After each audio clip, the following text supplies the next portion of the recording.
일이 많을 때 힘들어요. 어떻게 일상이 휴식이 될 수 있나요? 2024년 1월 17일 수행법회 인도 출국. 안녕하세요. 오늘은 인도 성지 순례를 하기 위해 인도로 출국하는 날입니다.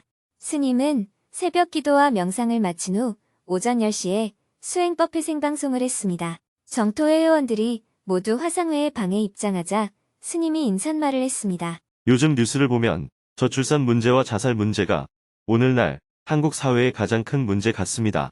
저출산 문제는 저출산 이후의 나라와 비교해 볼 때 타의 추종을 부러워할 만큼 월등하게 출산율이 낮습니다.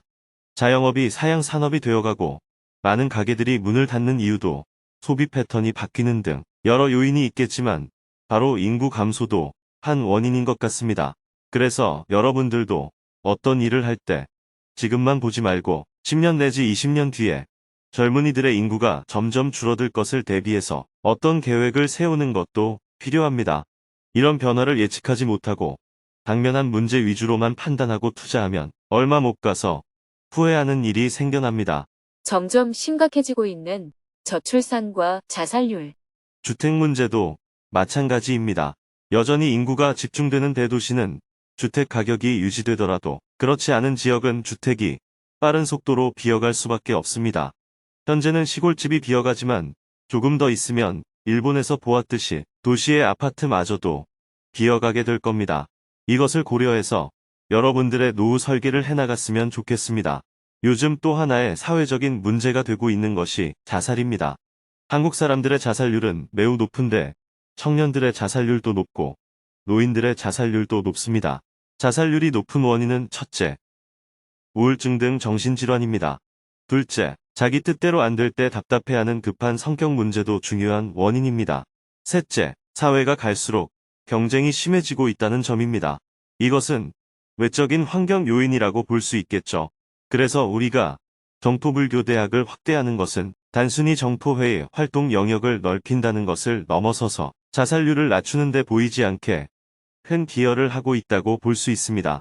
사회운동이란 환경운동과 통일운동이라는 이름을 내걸고 하는 것만 사회운동이 아닙니다. 요양원에 가서 노인들을 돕는 것만 복지활동이 아닙니다. 우리가 하고 있는 불교대학을 널리 확대하는 것도 자살률을 낮추고 가정 내의 갈등을 낮추어서 아이들의 정신적인 학대를 막는 큰 사회적 실천운동이라고 볼 수 있습니다. 우리가 다가오는 봄의 불교대학을 널리 확대하고자 하는 이유는 이러한 사회적인 과제를 해결하는 하나의 방법이 되기 때문입니다. 이런 면에서 정토회의 활동은 단순한 위로를 제공하는 종교 활동의 의미를 넘어서고 있다는 점에서 여러분 모두 자부심을 가져도 좋을 것 같습니다. 이어서 사전에 질문을 신청한 분들과 대화를 나누었습니다. 2명이 스님에게 질문을 했습니다. 그중 1명은 일이 많아지면 힘이 든다며 어떻게 하면 스님처럼 많은 일을 해낼 수 있는지 궁금해했습니다. 일이 많을 때 힘들어요. 어떻게 일상이 휴식이 될 수 있나요? 매일 스님의 하루를 보면 스님은 하루도 빠짐없이 이곳저곳 동해 번쩍 서해 번쩍 이 나라 저 나라 이 일 저 일 수많은 일들을 해내시는데 어떻게 가능한지 항상 궁금했습니다. 스님의 건강이 걱정되기도 하고요. 그런데 육조단경 강해 중에 수행은 일상이 휴식이다. 따로 휴식이 필요하지 않다 하는 법문을 듣고 아 스님은 일상이 휴식이었구나. 그래서 가능했구나 하고 이해가 되었습니다. 저의 일상을 돌이켜보면 저는 평상시에는 몸과 마음이 편안하지만 가끔 일을 많이 하면 피곤해서 낮잠을 자거나 휴식 시간을 가져야 할 때가 종종 있습니다. 일상이 휴식이 되려면 어떤 자세로 수행을 해야 할까요? 야생에 사는 동물 중에 코끼리나 하마는 유전적으로 덩치가 클 뿐이지 인간이 갖고 있는 비만은 아닙니다. 코끼리나 하마는 체형이 원래 그런 거예요. 사람 중에도 체질적으로 좀 뚱뚱한 사람이 있을 수는 있습니다. 그러나 뚱뚱해서 활동이 불편하다면 비만이라고 볼 수 있습니다. 비만은 과식과 운동 부족에서 기인합니다. 식용 가축이 대부분 비만인 이유는 도축장에 출하할 때 중량을 늘리려고 일부러 비만을 만들어서 그런 겁니다. 그러나 야생에 사는 동물들은 비만이 없습니다. 야생에 사는 동물들은 특별히 운동을 하지도 않습니다. 단지 먹고 살기 위해서 먹이를 구하러 다니는 행위를 할 뿐이죠. 인간에 비유하자면 노동을 할 뿐입니다. 노동이 곧 운동이 되는 것입니다. 야생에서는 운동과 노동의 구분이 없습니다. 그런데 인간은 운동과 노동을 따로 구분합니다. 인간은 노동을 싫어하고 운동을 좋아하는 경향이 있죠. 충분히 걸을 수 있는 거리도 걷지 않고 자동차를 타고 이동합니다. 그리고 나서는 시간을 따로 내어 헬스장에 가서 운동합니다. 걸을 수 있는 거리는 차를 타지 않고 걸어가면 이동도 되고 운동도 돼서 두 가지가 다 해결될 텐데 인간은 이것을 분리해서 하고 있습니다. 음식도 마찬가지입니다. 만약 음식에 간을 하지 않거나 익히지 않은 채로 먹는다면 과식을 할 수가 없습니다. 왜냐하면 몸에서 필요한 양보다 더 많이 먹지 않게 되기 때문입니다. 그런데 우리는 음식에 양념이나 간을 하고 익혀 먹기 때문에 위가 부담이 되는데도 입에서 음식이 자꾸 넘어가는 겁니다.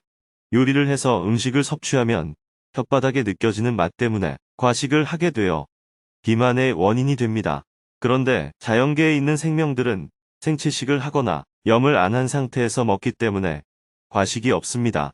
일정한 양만 먹고 배가 부르면 더 이상 안 먹어요. 내일을 생각해서 더 먹는다든지 맛있으니까 더 먹는다든지 하지 않습니다. 그래서 소가 풀을 뜯을 때도 급하게 서두르지 않고 배가 불러서 누워 있을 때도 심심해하지 않습니다. 누워 있다고 해서 비만이 되는 것도 아니에요. 왜냐하면 소에게는 그것이 일상이기 때문입니다. 그런데 인간은 자연스럽지 못한 인위적인 행위를 많이 합니다. 그래서 조급함, 지루함, 비만, 과로가 생기는 거예요. 수행이란 별게 아니라 생명의 본래 모습인 자연스러움으로 돌아가는 것입니다. 첫째, 조급함이 없이 편안해야 합니다. 둘째, 게으름 없이 부지런해야 합니다. 그런데 우리는 늘 한쪽으로 치우칩니다. 부지런함이란 참고 이를 악다물고 하는 게 아니라 일상 속에서 꾸준히 하는 것을 말합니다. 음식을 하루에 3번 먹는다면 3번만 딱 먹고 중간 간식을 먹지 않으면 건강에 좋습니다. 요리하면서 간을 세게 하거나 설탕을 많이 넣으면 많이 먹게 됩니다. 음식을 배부르게 먹지 않고 적절하게 먹으려면 요리할 때 단맛을 줄이고 간을 적게 해야 합니다. 입맛에 음식을 맞추면 당뇨병과 성인병이 생겨서 육체의 건강을 해치게 됩니다. 우리가 일상적으로 설거지하고 빨래하고 청소하는 등의 모든 움직임이 운동입니다. 농사만 짓거나 빨래만 하면 몸을 골고루 쓰지 않기 때문에 문제가 생기지만 이것저것 일상적인 일을 많이 하는 것은 다 노동인 동시에 운동입니다. 그런데 현대인들은 설거지도 안 하고 청소나 빨래도 안 하니까 늘 운동 부족이 생길 수밖에 없죠. 그래서 운동을 따로 해야 하는 문제가 발생합니다. 하나의 행위가 모든 것과 연결되어 있는데 각각을 분리하기 때문에 온갖 문제가 생기는 것입니다. 우리는 어떤 것은 과다하게 하고 어떤 것은 과소하게 해서 정신적, 육체적 건강을 해치고 있습니다. 사람의 생각이 다 다른데 나만 옳다고 생각한다거나 함께 나눠 사용해야 하는데 자기만 다 가지려고 하거나 이렇게 한쪽으로 치우친 생각을 하기 때문에 정신적인 질환이 발생하는 겁니다. 사고로 몸에 이상이 생겼다든지 몸의 어떤 분비물의 이상으로 정신질환이 발생했다면 치료를 받아야 합니다. 하지만 우리가 앓고 있는 병의 90%는 자연스럽지 못한 삶의 방식과 생각이 스트레스가 되어 건강을 해친 결과입니다. 그래서 옛날 선사들이 도가 따로 있는 줄 알았는데 도를 깨치고 보니까 도는 자연스러움이라고 말했던 것입니다. 일상이 도다. 또는 나는 할 일이 없다. 이런 말은 특별히 집착할 일이 없고 그저 주어지는 대로 한다는 뜻입니다. 할 일이 없다는 것은 아무것도 안 하고 논다는 뜻이 아니에요. 우리는 좋고 싫고를 자꾸 따지는데 좋고 싫고가 없이 해야 할 일이 있으면 그냥 마땅히 한다는 뜻입니다. 이런 관점을 갖고 일상을 살면 일이 휴식이 되기도 하고 놀이가 되기도 하고 운동이 되기도 합니다. 한마디로 일과 수행의 통일이라고 할 수 있습니다. 바둑이나 장기를 두든 화투나 파친코를 하든 바닷가에 가서 수영을 하든 등산을 하든 뭘 해야 하잖아요. 노는 것도 가만히 있는 게 아닙니다. 그런 움직임이나 밭을 매거나 풀을 베거나 청소를 하는 움직임이 사실은 다 똑같은 행위인 거예요. 우리의 의식이 이것은 일이고 이것은 놀이라고 구분하기 때문에 서로 다른 행위처럼 인식되는 것입니다. 수행이 따로 있는 게 아니고 일이 곧 수행입니다. 놀이가 따로 있는 게 아니고 노동이 곧 놀이이고 놀이가 곧 휴식입니다. 이것을 정토회에서는 일과 수행의 통일, 이렇게 표현합니다. 그런데 여러분은 자꾸 일에 집착하기 때문에 과로를 하게 되는 겁니다. 조금 과로하면 잠깐 쉬어주면 됩니다. 어떤 의견을 고집하기 때문에 스트레스를 받게 되는 것입니다. 음식의 맛에 집착하기 때문에 과식을 하게 되는 것입니다. 이렇게 뭔가에 치우치기 때문에 문제가 발생하는 거예요. 그럴 때는 약간 박자를 늦춰야 합니다. 조금 피곤하면 쉬면서 한 박자를 늦추면 됩니다. 이것은 게으른 것과는 성격이 다릅니다. 어떤 사람은 수행을 할 때도 이를 악다물고 정진을 하는데요. 이를 악다물고 정진하면 과로와 똑같은 현상이 일어나서 바람직하지 않습니다. 과로를 하는 것과 수행에서 어떤 저항을 극복하는 것과는 성격이 다릅니다. 과로는 그냥 욕심을 내서 하는 것이라면 수행은 어떤 과제를 해결하기 위해 실험하거나 한계를 뛰어넘기 위해 도전하고 극복하는 것입니다. 그렇게 해서 자신의 역량을 키우는 것이 수행입니다. 겉으로 보기에는 과로와 비슷한 현상이 일어나지만 과로와는 성격이 다릅니다. 이런 수행적 관점을 가질 때 우리의 일상이 수행이 될 수 있습니다. 감사합니다. 대화를 마치고 나서 스님은 성도제일 사전 정진 입제 법문을 했습니다. 내일은 부처님이 깨달음을 이루신 날을 기념하는 성도제일입니다. 정토회에서는 성도제일 전날 부처님처럼 정진해보는 철야 정진을 매년 해왔습니다. 온라인 정토회로 전환한 이후로는 밤 1시까지 명상을 하는 방식으로 정진을 해오고 있는데요. 사전 정진을 시작하기에 앞서 어떤 마음으로 정진을 해야 하는지 법문을 해주었습니다. 오늘은 음력 12월 7일입니다. 내일이 음력 12월 8일 성도 제일입니다. 경전에 의하면 부처님이 6년 고행을 마치고 마지막 날 깊은 정진 후에 12월 8일 아침 동이 트기 전 새벽 별이 빛나는 것을 보는 순간 깨달음을 얻어 모든 고뇌로부터 벗어났다고 기록되어 있습니다. 부처님이 도를 이루신 이날을 기념해서 성도절이라고 부르고 있습니다. 전통적으로는 성도절 전날인 음력 12월 7일 저녁부터 철야 3000배 정진을 해왔습니다. 그러나 정토회가 온라인으로 전환된 이후로는 절하는 것보다는 명상을 하자는 의견이 있어서 수행 방법도 명상으로 바꾸고 정진도 밤 1시까지만 하고 있습니다.